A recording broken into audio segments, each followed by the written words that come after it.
지금 저희 부부는 서울의 한 공원에서 노숙하며 무료급식으로 연명하고 있습니다. 불과 3년 전까지만 해도 저희는 10억의 은퇴 자금을 가진 평범한 중산층 부부였습니다. 30년간 성실하게 직장 생활을 하며 모은 돈으로 여유로운 노후를 꿈꿨었죠? 그런데 어떻게 이렇게 되었을까요? 오늘은 정말 부끄럽고 창피하지만 저희가 어떻게 모든 것을 잃고 이 자리까지 오게 되었는지 그 사연을 말씀드리려고 합니다. 혹시라도 저희와 같은 길을 걷게 될 분들이 없기를 바라는 마음으로요. 저희 부부는 정말 평생 성실하게 살아왔습니다. 제가 30년간 한 회사에서 묵묵히 일해서 퇴직금과 연금, 그리고 평생 모은 저축으로 총 10억의 노후 자금을 마련했습니다. 그때는 정말 뿌듯했죠? 계획은 이랬습니다. 경기도 외곽의 땅을 2억에 사고 그 위에 3억으로 작은 전원주택을 지을 계획이었습니다. 아내가 평생 전원주택을 꿈꿔왔거든요. 여보, 이제 조용한 곳에서 작은 텃밭도 가꾸고 강아지도 키우면서 살자고 했을 때 아내가 얼마나 좋아했는지. 2층에는 손자들이 놀러와서 잘 수 있는 방도 만들고 1층에는 아내가 좋아하는 한식을 해서 지인들 초대할 수 있는 넓은 거실도 만들려고 했습니다. 남은 5억으로는 안전한 정기예금과 약간의 펀드 투자로 월 150만 원 정도의 수익과 국민연금과 합쳐서 충분히 여유로운 노후를 보낼 수 있다고 생각했습니다. 먼저 저희 아들의 이야기를 해드려야겠네요. 이 아이가 대학 졸업 후 10년간 무려 7곳의 회사를 전전했습니다. 매번 내 가치를 몰라본다. 중견기업 영업사원에서 시작해서 IT 회사, 무역회사, 컨설팅 회사까지. 아들은 항상 더 좋은 곳이 있다. 여기서는 성장할 수 없다는 이유로 회사를 옮겼습니다. 정말 속이 터졌죠? 2022년 봄, 또다시 회사를 그만둔 아들이 이번엔 아예 다른 말을 하더라고요.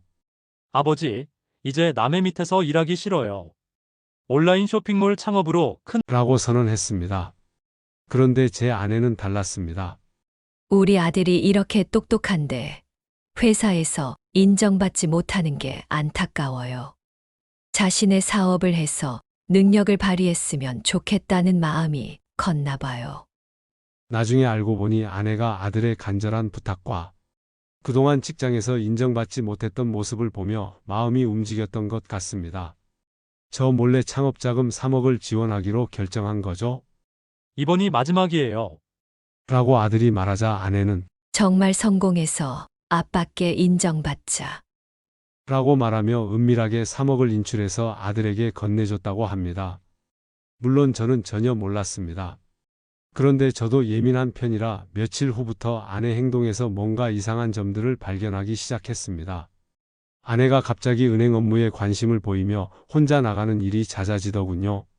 그리고 아들과 조용히 통화하는 모습, 제가 다가가면 급하게 전화를 끊는 모습들이 보였습니다. 어느 날 제가 요즘 적금이 얼마나 모였나 보자고 하니까 아내가 당황하면서 아직 정리 중이니까 나중에 보자며 얼버무리더군요. 평소 솔직했던 아내가 갑자기 말수가 줄어들고 뭔가 숨기는 듯한 기색을 보이니까 저도 불안감을 느끼기 시작했습니다. TV를 보면서도 멍하니 있거나 설거지를 하다가도 갑자기 멈춰서 깊은 생각에 빠지는 모습을 자주 봤죠. 밤에는 잠을 제대로 못 자고 뒤척이며 새벽에 일어나 부엌에서 한숨을 쉬는 모습이 자주 보였습니다. 어디 아프냐?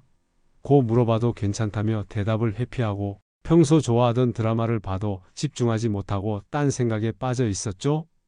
이런 아내의 모습이 너무 생소해서 불안했지만 확신은 없었습니다. 한 달 정도 이런 상황이 지속되던 어느 날 아내가 더 이상 견딜 수 없었던 것 같습니다. 저녁 식사 후 설거지를 하던 중 갑자기 눈물을 흘리기 시작했습니다. 여보, 미안해요. 아내가 떨리는 목소리로 말을 꺼냈습니다. 사실 민수한테 돈을 줬어요. 5억을. 저는 처음엔 농담인 줄 알았습니다. 하지만 아내의 진지한 표정과 눈물을 보고 현실을 받아들여야 했습니다. 뭐라고? 3억을? 우리 은퇴 자금을? 제 목소리가 떨렸습니다.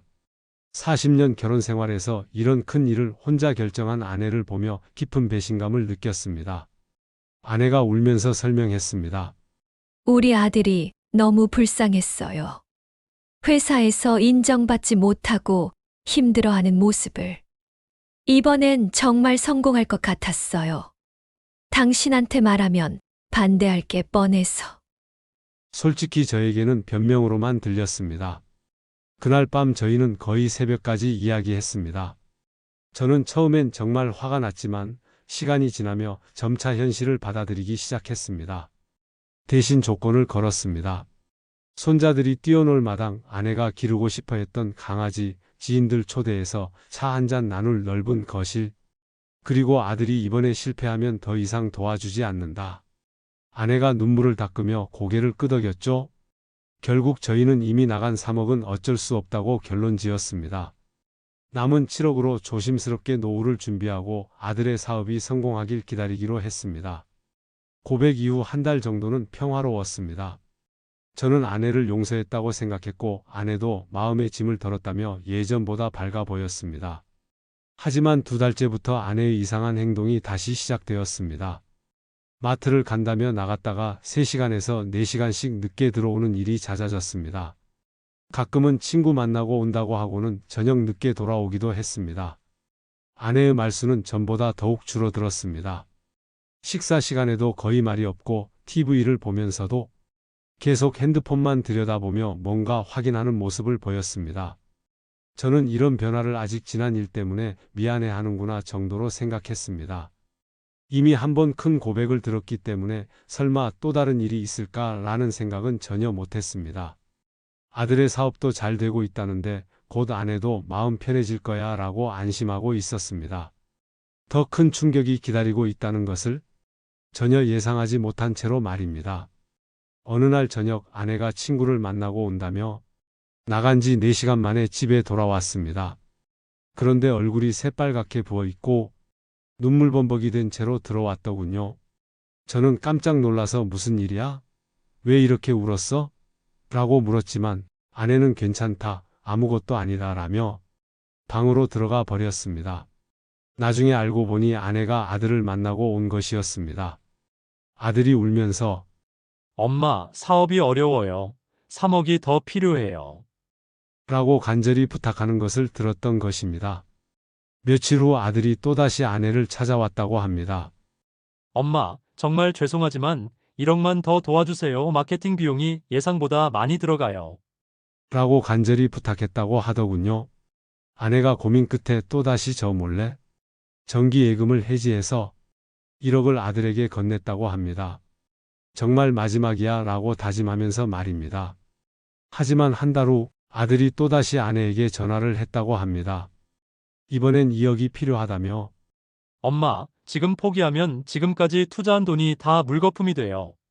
이번이 정말 마지막이에요. 라고 울먹였다고 합니다.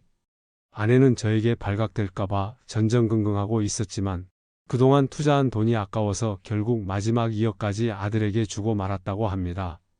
제가 통장을 확인하려 할 때마다 은행에 맡겨놨다, 정기적금이라 못 뺀다는 식으로 둘러댔던 겁니다. 이때 저희 노후 자금은 처음 10억에서 6억이 사라진 상태였습니다. 첫 번째 3억, 두 번째 1억, 세 번째 2억이 모두 아들에게 갔던 겁니다.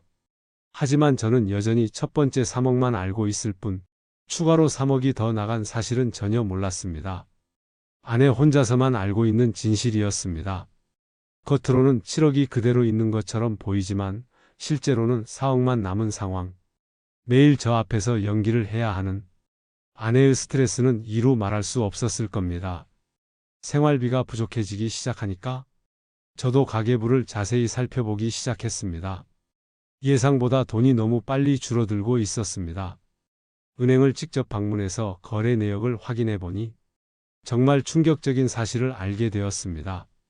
저희 10억의 은퇴 자금이 지난 1년에 걸쳐 조금씩 꾸준히 모두 아들 계좌로 입금되어 있었던 겁니다. 3억, 1억, 2억, 그리고 그 이후로도 5천만 원, 1억, 2천만 원. 마치 거래 내역서를 보는 그 순간 정말 세상이 무너지는 느낌이더군요.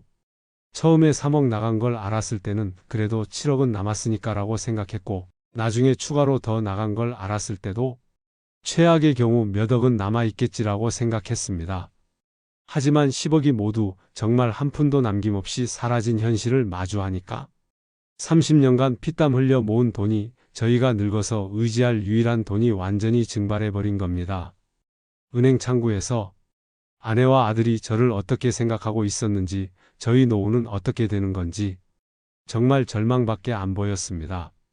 가장 답답한 건 아내였습니다. 아들이라는 이유로, 자식이니까 도와줘야 한다는 이유로 제 허락도 없이 이런 일을 벌인 겁니다. 40년을 함께 살면서 이런 중요한 결정을 혼자서, 그것도 한 번이 아니라 계속해서 말입니다. 내가 그렇게 믿을 수 없는 남편이었나? 이런 생각이 들면서 정말 화가 났습니다. 아내는 계속 아들을 변호했습니다. 얼마나 힘들어 했는데. 회사에서 계속 무시당하고 능력도 인정받지 못하고 지금 포기하면 지금까지 투자한 돈이 다 물거품이잖아. 조금만 더 참으면 될 것 같은데. 이런 식으로 계속 아들의 편을 들면서 제가 냉정하다고, 아들을 믿지 않는다고 오히려 저를 탓했습니다. 그 일 이후로 저는 사람이 망가지기 시작했습니다. 밤마다 악몽을 꿨습니다. 꿈에서 계속 은행 거래 내역서가 나오고 10억이 사라지는 장면이 반복되었습니다. 새벽에 식은땀을 흘리며 깨어나면 현실이 더 악몽 같았습니다. 식욕도 없어지고 친구들과 만나는 것도 부담스러워졌습니다. 너는 은퇴 준비 잘했다며? 라는 말을 들을 때마다 얼굴이 화끈거리고 사람들 앞에 나서는 게 창피하게 느껴졌습니다. 아내랑도 대화가 끊어졌습니다. 같은 집에 살면서도 서로 말을 하지 않고 밥도 따로 먹고 40년 결혼 생활에서 처음 겪는 일이었어요. 매일 후회와 분노가 반복되면서 정말 우울증에 걸린 것 같았습니다.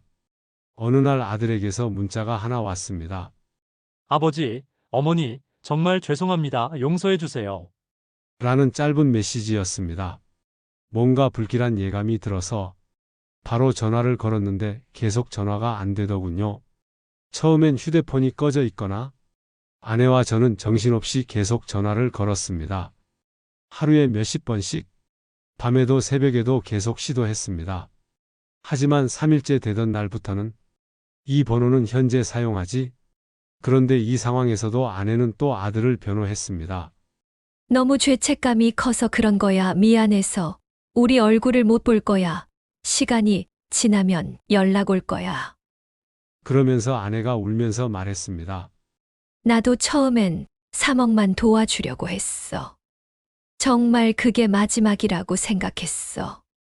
근데 너무 힘들어하고 울면서 매달리는 모습을 보니까 마음이 약해졌어. 이렇게 될 줄 몰랐어. 저는 더 화가 났습니다. 그럼 그때 나한테 말했어야지. 왜 혼자 결정했어? 한 번도 아니고 계속해서? 라고 소리쳤지만 당신은 무조건 반대할 게 뻔했잖아. 아들이 불쌍하다는 생각은 안 했어. 라고 되받아쳤습니다. 그때 느꼈습니다. 아내에게는 내가 냉정한 남편이고 아들만 생각하는 어머니였구나. 40년을 함께 살았지만 결국 저는 가족에서 제외된 존재였던 겁니다. 아내는 아들 친구들, 전 직장 동료들에게까지 연락해 봤지만 아무도 아들의 행방을 몰랐습니다. 마치 세상에서 완전히 사라진 것처럼 어떤 흔적도 찾을 수 없었습니다. 그때부터 저는 잠을 제대로 잘 수가 없었습니다.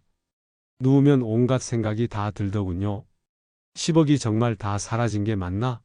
아들은 지금 어디서 뭘 하고 있을까? 우리 노후는 정말 어떻게 되는 거지? 하루에 2-3시간밖에 못 자게 되니 낮에는 멍하고 집중도 안 되고 집안 분위기가 정말 장례식장 같았습니다. 40년을 함께 살았지만 이렇게 말도 없이 서로 다른 걱정을 하며 지낸 적은 처음이었습니다. 10억이 모두 사라지면서 저희가 그토록 꿈꿔왔던 모든 것들이 한순간에 물거품이 되어버렸습니다.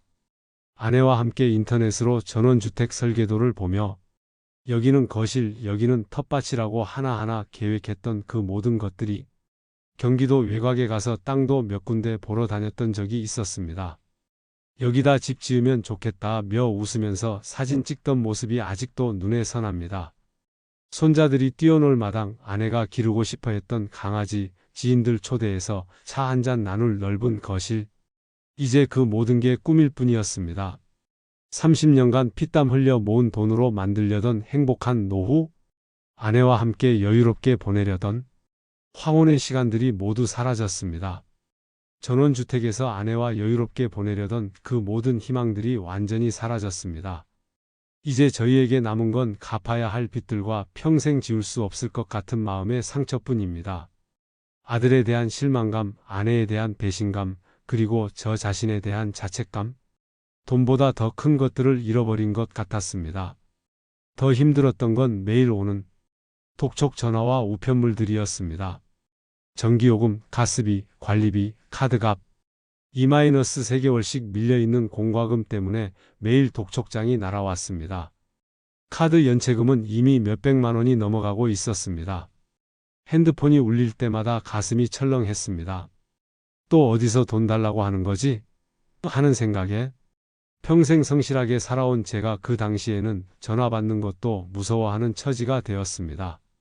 결국 그때 살고 있던 집마저 팔기로 결정을 했습니다. 이것만이라도 팔면 빚을 조금은 정리할 수 있지 않을까 하는 마지막 희망을 품었습니다. 하지만 현실은 더 처참했습니다. 집을 팔고 나서 구입할 때 받았던 대출금을 갚고 밀린 관리비와 각종 빚들을 정리하고 나니 손에 남은 돈이 고작 20만 원이었습니다.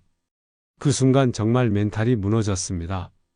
평생 집 한 채 정도는 있어야 한다고 생각하며 살아왔는데 그 집을 팔고도 20만 원밖에 안 남다니 70에 가까운 나이에 정말 맨손으로 세상에 내던져진 기분이었습니다. 아무리 배신당했어도 아무리 화가 나도 그래도 저는 아들을 포기할 수 없었습니다. 아들이 다녔던 모든 회사에 전화해 봤습니다. 대학 동기들, 군대 전우들, 심지어 아들이 어렸을 때 다녔던 학원 선생님들까지 기억나는 모든 사람들에게 연락해 봤지만 아무도 아들의 행방을 몰랐습니다. 인터넷 카페에 실종자 찾기 글도 올려봤어요. 70에 가까운 나이에 컴퓨터 앞에 앉아서 서툰 손가락으로 타자를 치면서 제 아들을 찾습니다라고 글을 쓰는데 눈물이 나더군요. 하지만 아무런 소식이 없었습니다. 아들은 정말로 세상에서 완전히 사라진 것 같았습니다. 그렇게 6개월이 지난 어느 날 경찰서에서 전화가 왔습니다. 김민수 씨 아버님이신가요? 잠시 경찰서로 오실 수 있으십니까? 가슴이 철렁했지만 혹시 아들을 찾았나? 하는 희망을 품고 경찰서에 갔습니다. 하지만 들은 소식은 정말 상상도 못한 것이었습니다. 아드님이 강원도의 한 펜션에서 발견되었습니다. 죄송합니다만 이미 숨진 상태였습니다.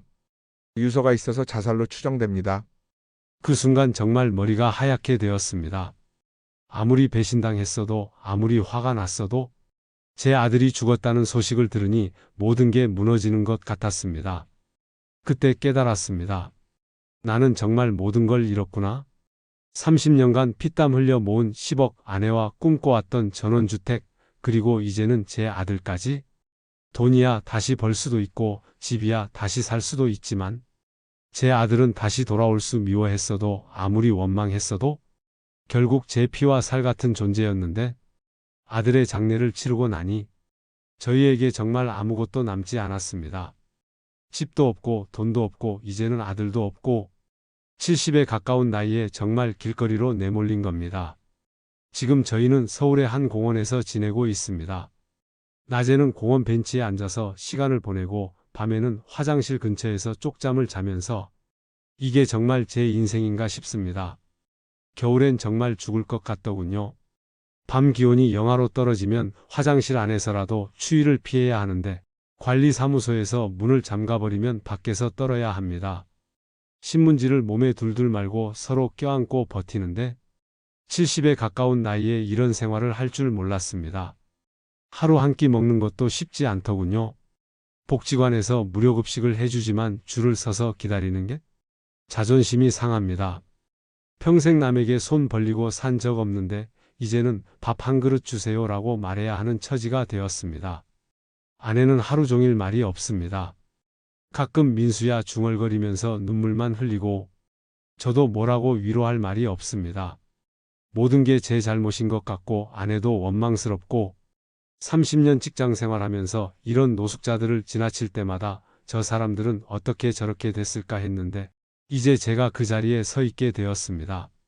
만약 그때로 돌아갈 수 있다면 아내가 이상하게 행동할 때 더 자세히 살펴봤어야 했고 아들이 힘들어할 때 좀 더 관심을 가져줬어야 했는데 아내가 은행 업무에 관심을 보이고 혼자 외출하는 일이 잦아졌을 때 뭔가 이상하다고 느꼈으면서도 왜 그냥 넘어갔는지 조금만 더 관심을 가지고 물어봤다면 조금만 더 대화를 했다면 이런 일은 막을 수 있었을 텐데 아들도 마찬가지입니다. 계속 이직을 반복하고 힘들어할 때 또 그러네 하면서 차갑게 대했는데 그때 좀 더 따뜻하게 품어줬다면 아들이 그렇게 극단적인 선택을 하지 않았을지도 모르겠습니다. 결국 모든 게 제 잘못인 것 같습니다. 가장으로서, 남편으로서, 아버지로서 정말 무능했던 거였습니다. 혹시 지금 이 영상을 보시면서 자녀에게 사업자금이나 큰 돈을 지원해 줄 생각을 하고 계신 분들이 있다면 제발, 정말 제발 그러지 마시기 바랍니다. 아무리 자식이 불쌍하고 아무리 사정이 딱해 보여도 노후 자금만큼은 절대 건드리지 마십시오. 우리 자식은 다르다. 이번만 도와주면 성공할 거야 라고 생각하시겠지만 자식 사랑하는 마음은 이해하지만 여러분의 노후가 더 중요합니다. 자식을 위해서라도 여러분이 먼저 살아남으셔야 합니다. 정말 자식을 사랑한다면 때로는 냉정하게, 때로는 단호하게 노라고 말할 수 있어야 합니다. 제가 이렇게 부끄러운 제 인생을 공개하는 이유는 단 하나입니다. 여러분들이 저희와 같은 결과를 보지 않았으면 하는 간절한 마음 때문입니다. 제가 겪은 고통과 후회를 여러분은 미리 막을 수 있지 않겠습니까? 저는 이미 돌이킬 수 없지만 여러분은 아직 기회가 있습니다. 부모의 무조건적인 사랑도 때로는 독이 될 수 있고 자녀의 꿈을 지원하는 것과 맹목적으로 돈을 대주는 것은 전혀 다른 문제라는 것을 기억하셨으면 합니다. 혹시 여러분 가족 중에서도 자녀의 사업 지원으로 고민하고 계신 분이 있으시다면 댓글로 공유해 주세요. 또한 가족 간 재정 관리에 대한 여러분의 생각도 들려주세요. 함께 공감하셨다면 구독과 좋아요로 응원해 주세요.